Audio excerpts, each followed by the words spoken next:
Hello, and welcome back to Storytime with Eric Zimmer. We've read Stuart Little, and we've read Charlotte's Web.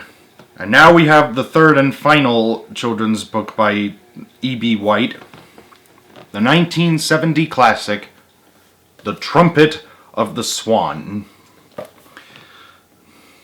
This one is the least known of his three children's books. And it was only made into one movie, which I heard wasn't very good. I wonder why this book is so underrated. But it's sure to be a classic, I know of that. I'd read what it says about the plot on the back of the book, but we're gonna read the book anyway, so let's just see what it's all about. You ready? Alright, let's begin. The Trumpet of the Swan. Chapter 1. Sam. Walking back to camp through the swamp, Sam wondered whether to tell his father what he had seen. I know one thing, he said to himself. I'm going back to that little pond again tomorrow, and I'd like to go alone. If I tell my father what I saw today, he will want to go with me. I'm not sure that's a very good idea. Sam was 11. His last name was Beaver. He was strong for his age and had black hair and dark eyes like an Indian. Sam walked like an Indian too, putting one foot straight in front of the other and making very little noise. The swamp through which he was traveling was a wild place. There was no trail, and it was boggy underfoot, which made walking difficult. Every 4 or 5 minutes, Sam took his compass out of his pocket and checked his course to make sure he was headed in a westerly direction. Canada is a big place. Much of it is wilderness. To get lost in the woods and swamps of western Canada would be a serious matter. As he trudged on, the boy's mind was full of the wonder of what he had seen. Not many people in the world have seen the nest of a trumpeter swan. Sam had found one on the lonely pond on this day in spring. He had seen the two great white birds with their long white necks and black bills. Nothing he had ever seen before in all his life had made him feel quite the way he felt on that wild little pond, in the presence of those two enormous swans. They were so much bigger than any bird he had ever seen before. The nest was big too, a mound of sticks and grasses. The female was sitting on eggs. The male glided slowly back and forth, guarding her. When Sam reached camp, tired and hungry, he found his father frying a couple of fish for lunch. "Where have you been?" asked Mr. Beaver. "Exploring," replied Sam. "I walked over to a pond about 1.5 miles from here. It's the one we see from the air as we're coming in. It isn't much of a place, nowhere near as big as this lake we're on." "Did you see anything over there?" asked his father. "Well," said Sam, "it's a swampy pond with a lot of reeds and cattails. I don't think it would be any good for fishing. And it's hard to get to. You have to cross a swamp." "See anything?" repeated Mr. Beaver. "I saw a muskrat," said Sam, "and a few red-winged blackbirds." Mr. Beaver looked up from the wood stove, where the fish were sizzling in a pan. "Sam," he said, "I know you like to go exploring, but don't forget, these woods and marshes are not like the country around home in Montana. If you ever go over to that pond again, be careful you don't get lost. I don't like you crossing swamps. They're treacherous. You could step into a soggy place and get bogged down, and there wouldn't be anybody to pull you out." "I'll be careful," said Sam. He knew perfectly well he would be going back to the pond where the swans were, and he had no intention of getting lost in the woods. He felt relieved that he had not told his father about seeing the swans, but he felt queer about it too. Sam was not a sly boy, but he was odd in one respect. He liked to keep things to himself. Well, that's perfectly obvious. And he liked being alone, particularly when he was in the woods. Understandable. He enjoyed the life on his father's cattle ranch in the sweetgrass country in Montana. He loved his mother, he loved the Duke, his cow pony, he loved riding the range, he loved watching guests who came to board at the Beaver's ranch every summer. But the thing he enjoyed most in life was these camping trips in Canada with his father. Mrs. Beaver didn't care for the woods, so she seldom went along. It was usually just Sam and Mr. Beaver. They would motor to the border and cross into Canada. There, Mr. Beaver would hire a bush pilot to fly them to the lake where his camp was, for a few days of fishing and loafing and exploring. Mr. Beaver did most of the fishing and loafing. Sam did the exploring, and then the pilot would return to take them out. His name was Shorty. Must be a nickname. They would hear the sound of his motor and run out and wave and watch him glide down onto the lake and taxi his plane into the dock. These were the pleasantest days of Sam's life.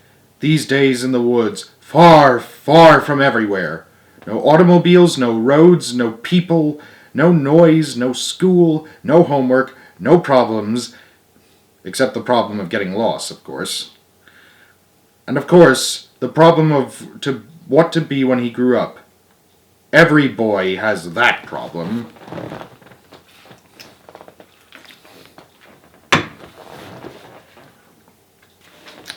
After supper that evening, Sam and his father sat for a while on the porch. Sam was reading a bird book. "Pop," said Sam, "do you think we'll be coming back to camp again about a month from now? I mean, in about 35 days or something like that?" "I guess so," replied Mr. Beaver. "I certainly hope so. But why 35 days? Or 5 weeks? What's so special about 35 days? "Oh, nothing," said Sam. "I just thought it might be very nice around here in 35 days.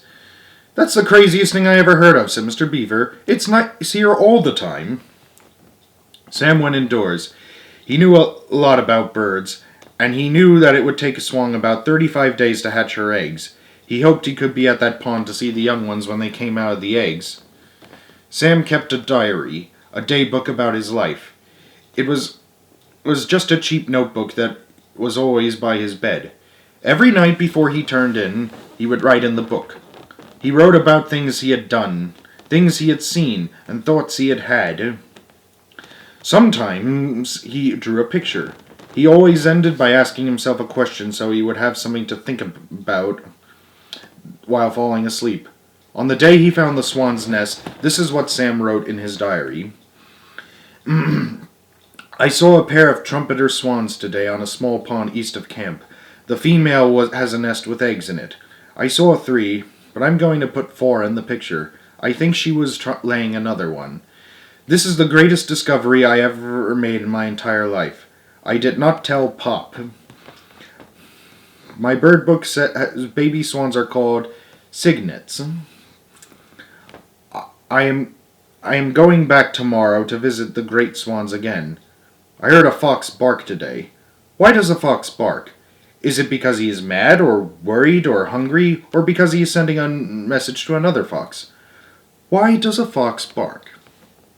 Sam closed his notebook, undressed, crawled into his bunk, and laid there with his eyes closed, wondering why a fox barks. In a few minutes, he was asleep. Chapter 2. The Pond. And by the way, these illustrations are not by Garth Williams. They're by Fred Marcellino. Sounds like an Italian name. Anyways, the pond Sam had discovered on that spring morning was seldom visited by any human being. All winter, snow had covered the ice. The pond lay cold and still under its white blanket. Most of the time there wasn't a sound to be heard. The frog was asleep, the chipmunk was asleep, occasionally a jay would cry out, and sometimes at night the fox would bark, a high, rasping bark. Winter seemed to last forever. But one day, a change came over the woods and the pond. Warm air, soft and kind, blew through the trees. The ice, which had softened during the night, began to melt. Patches of open water appeared. All the creatures that lived in the pond and in the woods were glad to feel the warmth. They heard and felt the breath of spring, and they stirred with new life and hope. There was a good new smell in the air, a smell of earth waking after its long sleep. The frog buried in the mud at the bottom of the pond, knew that spring was here. The chickadee knew and was delighted. Almost everything delights a chickadee. The vixen, oozing in her den, knew she would soon have kits. Every creature knew that a better, easier time was at hand. Warmer days, pleasanter nights. Trees were putting out green buds. The buds were swelling. Birds began arriving from the south. A pair of ducks flew in. The red-winged blackbird arrived and scouted the pond for nesting sites. A small sparrow with a white throat arrived and sang, "Oh, sweet Canada, Canada, Canada." And if you had been sitting by the pond on that first warm day of spring, suddenly towards the end of the afternoon you would have heard a stirring sound high above you in the air, a sound like the sound of trumpets. "Coho! Coho!" And if you had looked up, you would have seen, high overhead, two great white birds. They flew swiftly, their legs stretched out straight behind, their long white necks stretched out ahead, their powerful wings beating steady and strong. "Coho! Coho! Coho!" A thrilling noise in the sky, the trumpeting of swans. When the birds spotted the pond, they began circling, looking the place over from the air. Then they glided down and came to rest in the water, folding their long wings neatly along their sides and turning their heads this way and that to study their new surroundings. They were trumpeter swans, pure white with black bills. They had liked the looks of the swampy pond and had decided to make it their home for a while and raise a family. Two swans were tired from the long flight. They were glad to be down out of the sky.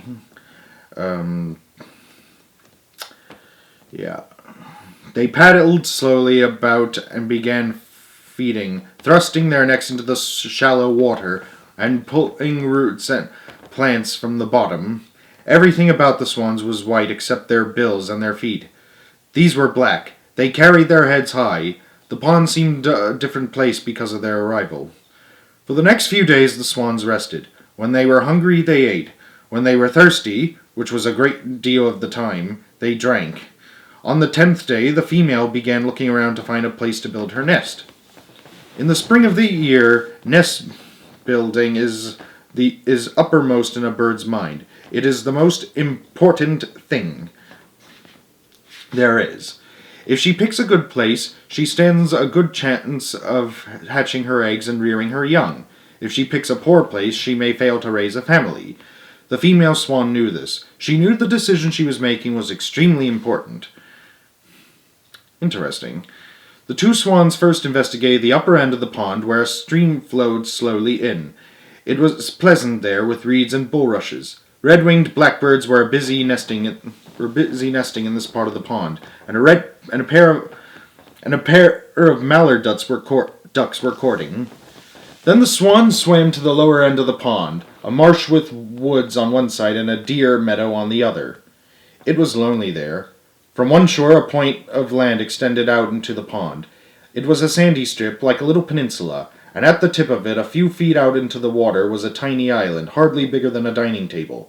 One small tree grew on the island, and there were rocks and ferns and grasses. "Take a look at this," exclaimed the female as she swam round and round.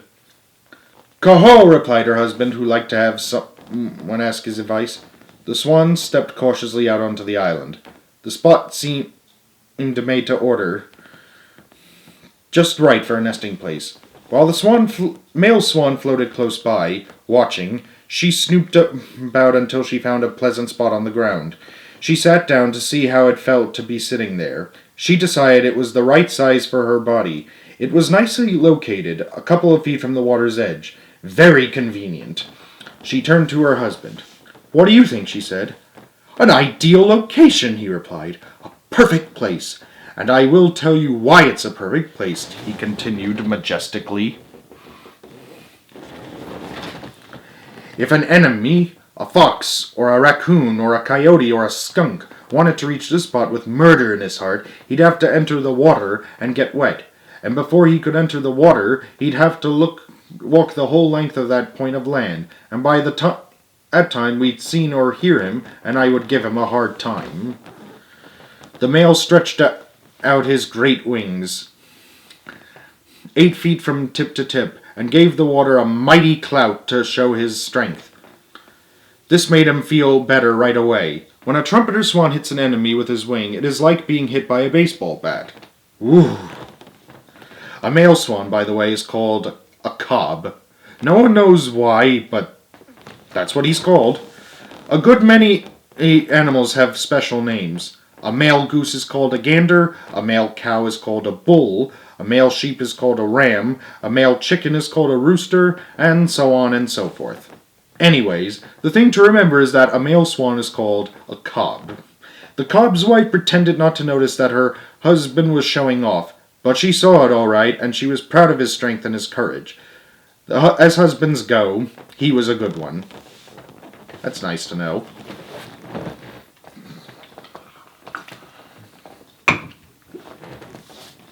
The cob watched his beautiful wife sitting there on the tiny island. To his great joy, he saw her begin to turn slowly round and around, keeping always in the same spot, treading the mud and grass.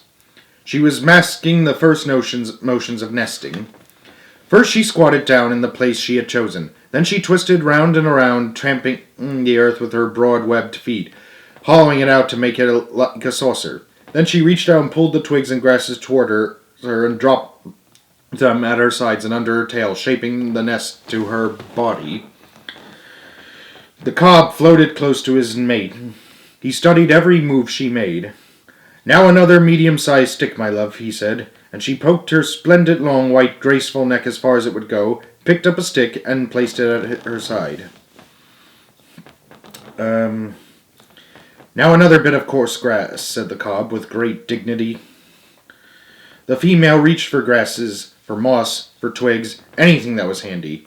Slowly, carefully, she built up the nest until she was sitting on a big grassy mound. She worked at the task for a couple of hours, then knocked off for the day and slid into the pond again to take a drink and have lunch. "A fine start," said the cob as he gazed back at the nest. "A perfect beginning. I don't know how you manage it so cleverly." "It comes naturally," replied his wife. "There's a lot of work to it, but on the whole, it is pleasant work." "Yes," said the cob, "and when you're done, you have something to show for your trouble. You have a swan's nest 6 feet across. What other bird can say that?" "Well," said his wife, "maybe an eagle can say it." "Yes, but in that case, it wouldn't be a swan's nest, it would be an eagle's nest, and it would be high up in some old dead tree somewhere, instead of right down near the water, with all the conveniences that go with water." They both laughed at this. Then they began trumpeting and splashing and scooping up water and throwing it on their backs, darting about as though they had suddenly gone crazy with delight. "Coho, coho, coho!" they cried. "That doesn't sound like a trumpet. Coho, coho, coho, coho." Every wild creature within a mile and a half of the pond heard the trumpeting of the swans. The fox heard, the raccoon heard, the skunk heard. One pair of ears heard that did not belong to a wild creature. But the swans did not know that. To be continued.